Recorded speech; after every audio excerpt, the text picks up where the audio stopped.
This is North Coast Perspectives. I'm James Faulk. Thanks for joining us. The collision of politics and public health is happening right before our eyes. On the surface, the reasons are obvious.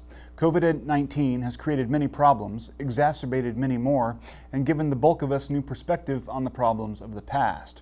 Take, for example, Measure F, the effort in Arcata and Mckinleyville to raise property taxes to fund the Arcata Fire Department. On first look, there's little to link the ongoing financial troubles of a Humboldt County Fire Department with a worldwide outbreak. Yet we've come now to appreciate the bravery and dedication of first responders. They are very often the first line of defense for the public on public health emergencies, as well as for all the classic crises calling for their deployment. The linkage is also apparent when one considers the dwindling public coffers and how departments such as these will find it harder in the coming months and years to find the support they need from the usual sources.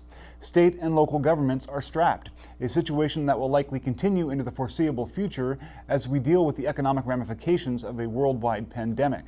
And though the U.S. Congress is back at the negotiating table on future federal aid to states, local governments, and regular folks, its ultimate success is far from assured. If that aid does not come through, many of the most dependable sources for funding small-town fire and police departments will shrivel away. So suddenly, an issue that seems like a backwater debate on whether one community should pony up a few extra property tax dollars becomes a much more central question surrounding how these vital agencies will survive at all in the age of COVID. I'm not advocating for the passage of Measure F. I'm just pointing out that whether it's Measure F or some other solution, we need to take action and responsibility, and we need to do it now. On our show last week, we interviewed Arcata Fire Chief Justin Mcdonald on a property tax proposal that he says will help his department stay solvent for the foreseeable future. Measure F would raise property taxes within that fire district and funnel that money toward fire protection. The biggest thing is it will allow us to keep 3 stations staffed and have firefighters to run calls, much like you were talking about with your intro there. In a nutshell, it restores 8 of firefighter positions that have been left vacant due to budget cuts. And like I said before, it'll maintain operating a 3 fire station fire district for us. And the other thing is, because we have to be well-versed not only in fire but rescue, like auto extrication, rope rescue, over the bank kind of stuff, and EMS calls, we've got to keep all those skills up. So our firefighters are constantly training. So that's kind of the one misconception. And I think the other one, and I'll thank Rex for that little bit of a lead in, Arcata Fire District covers more than just Arcata. And that's the other thing that we found out with past tax measures is people saw the name Arcata and like, well, I live in Mckinleyville. I'm not voting for anything on Arcata. So we're much more than just Arcata. Mckinleyville, Manila, Bayside, and Jacoby Creek are all part of the Arcata Fire District. And that's the other big thing that I want to get out to folks. Opposition to Measure F has thus far been relatively subdued, but the Humboldt County Taxpayers League has published op-eds in local newspapers to point out how they believe the proposal misses some of the central issues involved. We're basically a watchdog organization that advocates for the taxpayers and informs the taxpayers on different ballot measures. We tend to follow the Howard Jarvis Taxpayers Association format in many ways, and they're quite good at what they come out for, especially on the larger initiatives statewide and things. We try and deal mostly with the local ones. Mm-hmm. Last count, we had about 100 members, a very diversified group, and so these people participate at different levels when available, and we have a small dues that people pay to help fund our organization. If people would want to donate, we are happy to receive outside donations, but we're not to be bought. That would be just something that we appreciate, and we basically are independent. So yeah. Do you guys have a board that meets regularly, or? We do have a board, and it meets as needed. Okay, right on. So why do you, this conversation's about Measure F. Last week on the show, we had Justin Mcdonald, the chief of the Arcata Fire Department, and to talk about why they feel like they need that extra revenue. Mm-hmm. You guys have come out against it, and they've tried it 3 times now. This is the 3rd time, and you guys have opposed it each time. I understand you made a little bit more of an effort this time to come on board. You worked with Justin in the beginning to try and develop something that you could support, but apparently that fell through. Can you talk about why you oppose it and how that process fell through? Well, part of the problem we have, it seems to fail to address the systemic problems it's really only an ineffective Band-Aid as far as we're concerned regarding the problems. The basic root problems need to be addressed. We would support something of this nature if it reflected a need that we feel is very strong to have a volunteer fire department. Of course, that eliminates a lot of the costs, and we feel that volunteer participation, community participation, is really important, at least to allow the people to do it. In this district, there really isn't any volunteer fire department. And whereas a small district like Blue Lake, we have 15 active members, we try and have 20, and these people all get certified, or a majority of them, so they could actually participate in all of this. This is where the cost cutting could save if they were to go back and initiate that, and there's a whole bunch of other ways that we feel that they could do that, such as going ahead and consolidating some of their stations. We feel that the downtown station is probably the most important one to keep, and one in McKinleyville. They said if this didn't pass last time, they were going to close one station. Instead, they went ahead and, we feel, played Russian roulette by alternating stations. Fortunately, there was no major loss of life in McKinleyville, and we feel that should be priority number one, is to have one in McKinleyville and one in Arcata. Now, there's people who would argue that with the having a professional fire department versus a volunteer fire department, that people would be safer if they have someone on staff all the time. They don't have to call people in to, come to a fire, especially when you have such a big municipal area as Arcata and McKinleyville, that they're urban enough now and that they're large enough now that they require that. How would you answer that? Well, there's different thoughts on that particular one. You obviously have to have a person on duty who has the ability to actually take the volunteers and maybe even another paid person and put them into the best positions to fight this.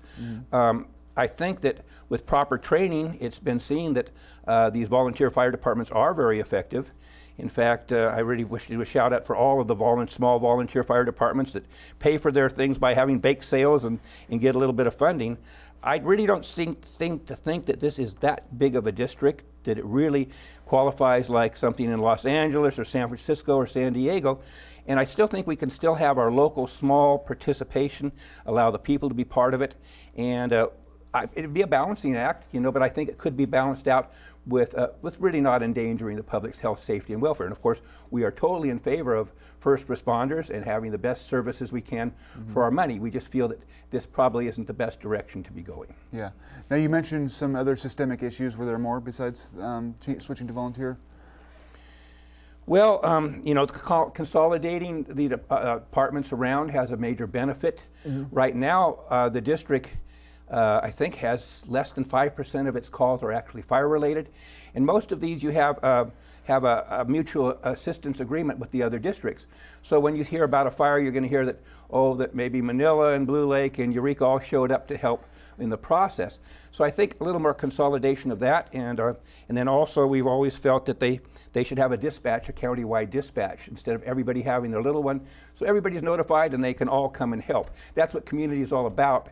And I think that would be really beneficial, and it would minimize cost also. You're a little bit duplicitous, and when you have these districts sometimes really top heavy with these people making six-figure salaries, and we don't seem to think we need that many maybe if we can cut back. Yeah, so basically you think management's maybe a little bit top heavy? I think if anybody did their research on it, they'd find that they have a battalion chief or something on each, one of their top paid guys on each shift. And that may not be necessary, because if you do have 3 stations especially, I think 2 stations is sufficient. But if you have 2 stations and have one battalion chief who has concrete control of the situation, I think that's all required. But I would leave this up to the people. I mean, there are people who are experts. I just talked to the experts. This is some feedback I've gotten from some of them. Yeah. So let's talk a little bit about the process of how you guys come to decide whether or not you're going to support or oppose a particular initiative. You mentioned that you like to do the research and figure out what the facts are on the ground and make your decisions based on that. What does that process look like? Well, one of the first things I did, I called Justin Mcdonald, and I wanted to get some facts and figures and get their budget and some things so that I could assess, what they were saying was true, and then we delve into that a little bit. I was an accounting major, and I have other people who are good at going through these kind of statements, which a lot of people don't like to wade through, and I don't really like to, but it's important to have the facts and figures before you try and decide what's best for something like this. So what happened in that process with Justin? I mean, obviously it broke down ultimately, or what would you say? Well, the last even now, I reached out probably 4 times with no return phone calls, so that's unfortunate. After this process, I told Justin, if it does fail, happy to start over again and happy to try and find whatever funding we can for you. This may have been appropriate to come from like Measure O funding or over Z funding. There were all kinds of other measures I thought we possibly could do, including other initiatives as far as clawing back some money from the state. So all these options are on the table. I was just a little bit saddened that they were totally set in their thing. All they really wanted us to do was stay out of it or endorse them, and there was no give and take. You know, maybe you could settle for 2/3 of the amount you're asking for, or something we could endorse. So compromise goes both ways, and there really was no give. So yeah, it's very difficult to try and broker a good deal and endorse something. We endorsed 2 other taxes this year with the city of Trinidad and the city of Fortuna. Sat down with those people, and it was very easy to do. And the Taxpayers League is very proud to be supporting, actively supporting, and contributing to campaigns and our time and effort to support those 2 initiatives. So we're not just a say no kind of an organization. We want to say yes to every good tax. When one comes out that appears to be this not good, we're going to go ahead and come out against it like we have. Yeah. What in particular do you think is not good about this? I mean, is it the amount, or is it the fact that there's so many costs in the administration that should be taken care of first, or is it about the tax itself? What is it that you find so objectionable? Well, it's all of the above. Part of what we have is we try to change with the times. A lot of people have perceived us to be 1%ers just looking after the rich people's tax interest. And so I tried to explain a little bit on our opposition. I said the new Humboldt County Taxpayers League believes that those that can least afford a tax or assessment should not be burdened by inefficiencies of the Arcata Fire District. In other words, what you're looking at here is you have somebody in a trailer park, and that person is paying not that much less for their mobile home assessment than somebody who's living in a $2 million house. Those people can't afford to pay these large amounts. In Eureka, they don't have to pay these amounts because, fortunately, there they have a sales tax. Now, my understanding is it's difficult to have a sales tax in this area, and so some people have said maybe if they incorporated Mckinleyville, and maybe that would help. But there are other ways of doing this without having those people are kind of having to decide whether they're paying for their food, their pet's food, and getting by on a Social Security COLA, you know, that doesn't go up. And so we are trying to look after everybody equally out there as far as this, and we don't like regressive taxes. Yeah. One of the things that I mentioned in the notes I sent you was about the idea of McKinleyville becoming a city, and whether or not that would change the face of the discussion. I mean, if that were to happen, wouldn't it be more likely that McKinley would start its own fire department and then Arcata McKinleyville departments would become separate, or what are your thoughts on that? Well, that would be a possibility. I know our supervisor, 5th District, Steve Madrone, is having the county do some research into that at this time to see whether it's feasible or not. Of course, if they were separated districts, especially if they were volunteer districts separated, I can definitely understand that being at each station. I think that would be a wonderful thing.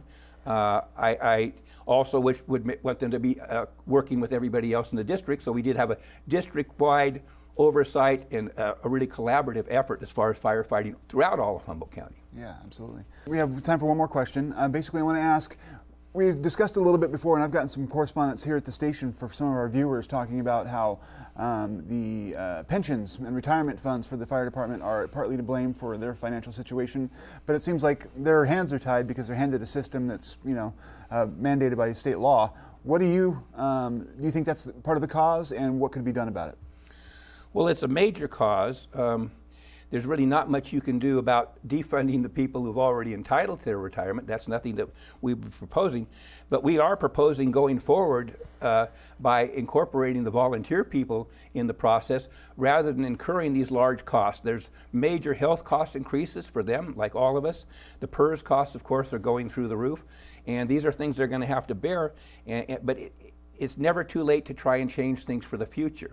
And so we always look toward long-term solutions, not just a Band-Aid, throw a bunch of money at it right now.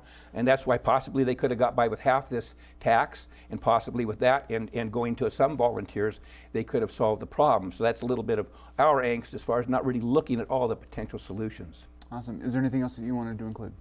No, I really appreciate you giving us this forum and the time to speak. Yeah, no problem. Thank you for coming. Appreciate it. Uri Driscoll, president of the Humboldt County Taxpayers League, said one more issue impacting area fire agencies has to do with how departments are reimbursed for their emergency responses. most of the calls are, well, I guess it's about 48%. And it was misstated. It's not 96% medical related, but 95% are non-fire related calls. So of that, 46%, or roughly half of the calls are medical calls.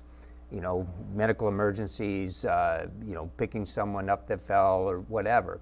And there's a compensation rate that comes into the fire districts, all of them, for covering those calls. Well, those compensation rates definitely need to go up in order to help cover the actual costs for that. Now, still, we think that sending a full fire truck for someone who fell down or has had a medical emergency or whatever is probably a bit of an overkill. And these are some of the adjustments that also could be made. Mm-hmm. But the compensation rates, they need to be adjusted up. That's where we need our congressmen and state representatives to step up and help that out. That would be one thing that would be a part of the solution, the real solutions towards helping out the fire district.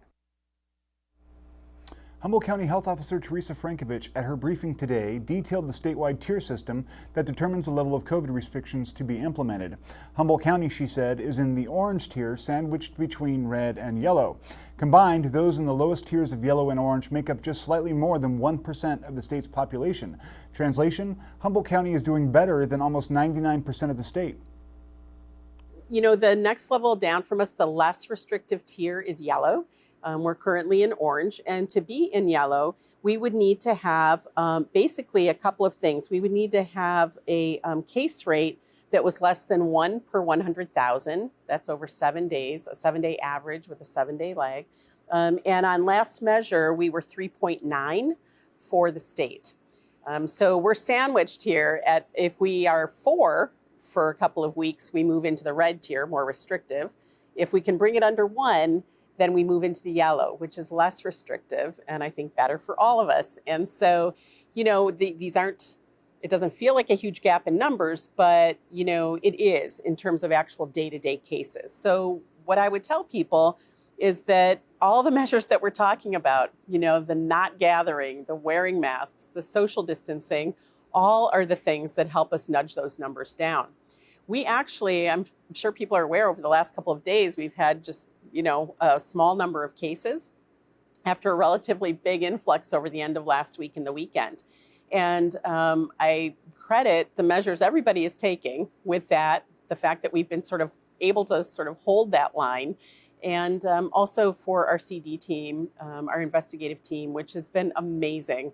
And again, these folks, we staff this 7 days a week. Oftentimes people are, 10 hours a day.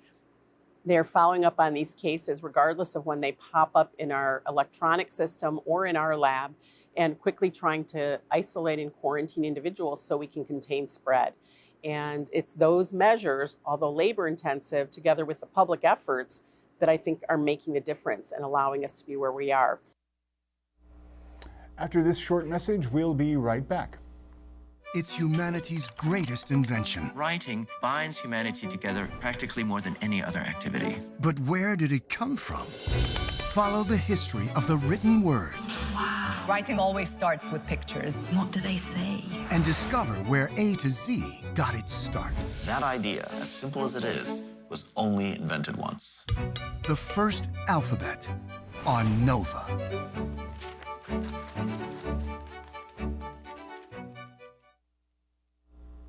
Eureka Mayor Susan Seaman, in her weekly address on Friday, spoke of the city's efforts against COVID and in support of its residents, as well as offering an explanation for the City Council's decision this week to send a letter opposing the recertification of the Humboldt Area Center for Harm Reduction. That group works to reduce the spread of disease in those suffering from substance use disorder in Humboldt County through a needle exchange and other programs. Its methods and messaging has drawn fire from some members of the community. This week, the City Council had a couple items on the agenda relating to the Humboldt Area Center for Harm Reduction, or HACHR. There was a lot of discussion at the meeting and additional reporting in local media, but it still may be unclear what those decisions mean. I think it's important to manage expectations about what those two items will actually look like in the coming months. The first item addressed at the meeting was about repealing the 2016 resolution adopted by the City Council in support of HACHR, replacing it with another resolution that supports syringe exchange programs without identifying a specific program. To HACHR and to the public, this action alone will not result in any changes to the program. What the resolution does is allow Council to consider a new ordinance for syringe exchange programs at a later date. Prior to embarking on writing a new ordinance, however, City staff was asked to present Council with some mediation options for the program, their neighbors, and other stakeholders as a final effort to create a workable situation. The second item regarding HACHR was a letter to the California Department of Public Health with a recommendation not to renew HACHR's certification to operate a syringe exchange program. The actual decision to renew certification is made by the California Department of Public Health. They have their own metrics and take into consideration recommendations from healthcare professionals, additional municipalities, community members, and others. This letter could play a part in persuading the California Department of Health not to renew HACHR certification, but should the State Department choose to renew their certification, the City does not have the authority to override that. This does not mean that these actions were futile. They help clarify the expectations of the Council to HACHR and to the public. It also provides a roadmap to make more changes in the future. Another proactive topic on the City Council agenda last week was the approval of the Eureka Cares Restaurant, Bar, and Retail Relief Program. This program is an effort to support those businesses that have been affected by COVID-19 and the regulations surrounding it. The program includes several components. One, it will provide funding to help restaurants establish parklets, allowing additional outdoor seating. Two, it will expand the effort of waiving encroachment fees for sidewalk and parking lot uses currently provided to restaurants to retail stores as well. In addition, if neighboring restaurants are interested in a street closure to accommodate outdoor dining and shopping, the City will work with the business as long as other neighboring businesses give their approval. 3, the City of Eureka is working with the Eureka Visitor Center to create an outdoor dining area at Clark Plaza where patrons are encouraged to get takeout from a restaurant in Old Town and eat at a designated outdoor dining area. If other neighborhoods are interested in an outdoor dining area and are able to help with the management of the tables and supplies, they're encouraged to contact staff. 4, in a combined effort with Eddie Alexander, the City of Eureka will be promoting #DineOutEureka social media campaign. Restaurants are invited to post their menu, hours, and information that's current during COVID-19 while using #DineOutEureka. Customers are encouraged to post pictures of their favorite meals and experiences using the hashtag, and together we can help support our favorite restaurant establishments. 5, food delivery companies that operate in the City of Eureka will be required to put a cap on the fees they charge restaurants at 15% during this emergency. Restaurants currently have limited dine-in service. In order to stay open, they're offering takeout and delivery, and many restaurants rely on third-party delivery services to provide that. While some delivery services have waived fees on the customer side, they continue to charge restaurants a commission, which can represent a significant portion of a restaurant's revenue. While delivery companies provide an important service and support local employment, establishing a cap on commission fees is one way to help keep our restaurants open at this difficult time.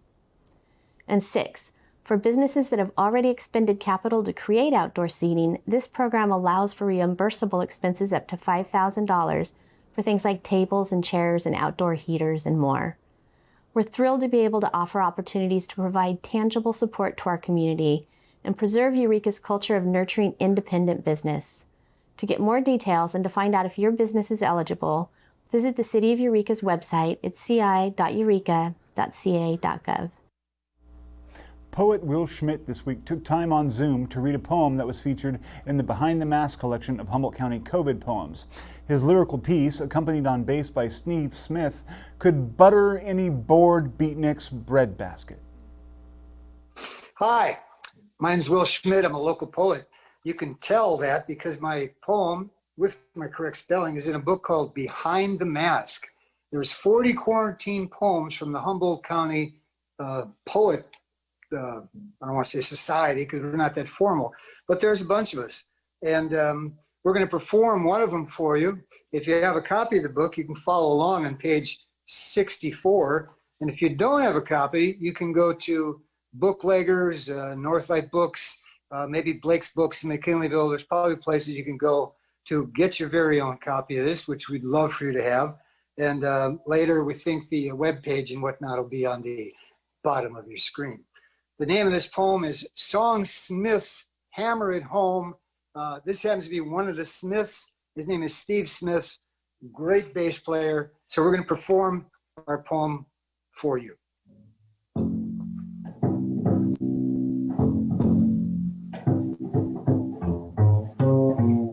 I startle ospreys with my saxophone.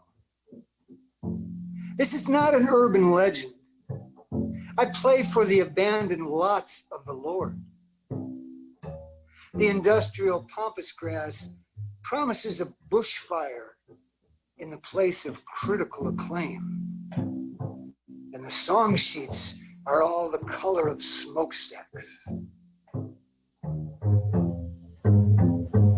It's good for the lungs, this soul stretching the limit. The upbeats go down river. The circling birds consider the safety of rest.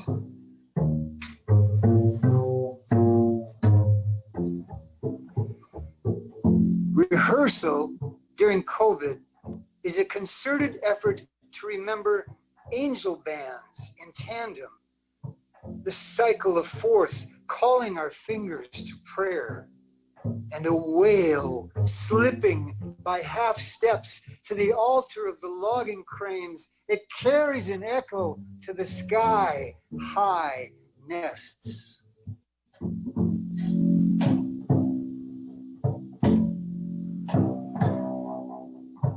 In counterpoint, the birds are cawing, they're trilling to the blues and the bebop. They're awaiting the sudden funk of sunset.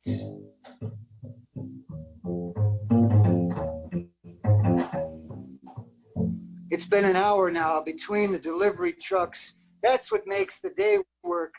Folding my instrument back into the case restores the calm. The mask comes back. The music shelters, and every sound in the air is feathered, and the whistling memory licks my dry lips. In these weeks, one day is much like another, but in the year, a moment moves from chord to chord.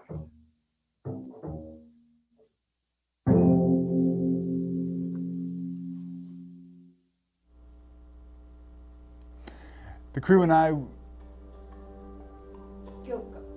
would like to dedicate tonight's broadcast to the memory of Supreme Court Justice Ruth Bader Ginsburg. We will miss her.